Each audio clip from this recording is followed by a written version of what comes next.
See, here's my thing about the whole situation. Like, who even is this Jesus person anyway? I mean, the Pharisee said that he got what he deserved and he was some type of fraud or something. Are you weird? Like, have you been living under a rock or something? Literally, the whole country is buzzing about him right now. He's told to be the Messiah. I don't know, guys. I kind of believe it. Child, well, not me. I heard he was a drunkard and he hung out with the worst crowd. Thieves, liars, crooks. You know what they say, girl. Birds of a feather. They flock together. That phrase hasn't even been said yet. Excuse me? Yeah, who even are you? And why are you all up in our business? Come on, Matthew. Just forget about it. Let's just go.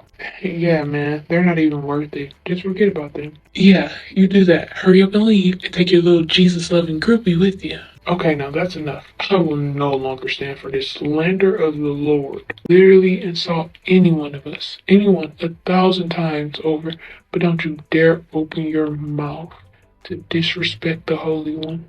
Oh, I'm sorry. You're offended? Well, go ahead.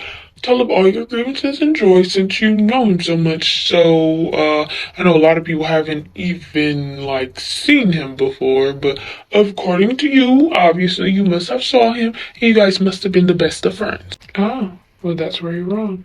Whoever said that we didn't even know the Messiah? Knowing someone and knowing of someone are completely different things. Oh, we know.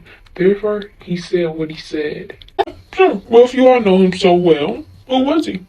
A teacher, a healer, a promise, a friend.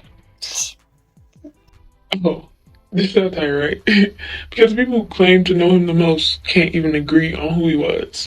Because he wasn't just one. He was literally all in one. We all saw him as something different, but it's still the same guy. Okay, for example, with me, I view him as a teacher, but that's just one of the many names you can call him. Messiah, New Moses, Emmanuel. There's so many things that you could call him. Whatever you see fit.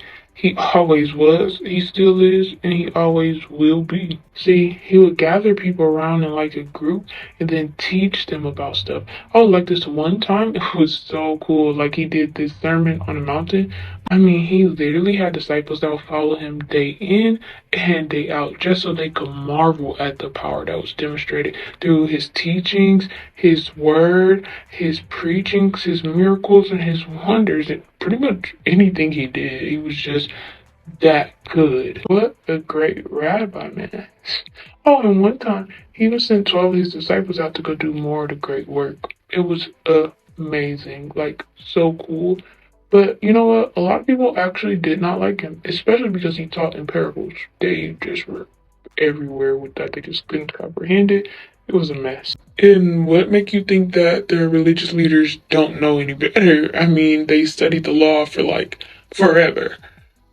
Come on, girls, let's go and get away from these guys. Oh no, I'm not going anywhere. I'm staying right here to hear the rest of his story.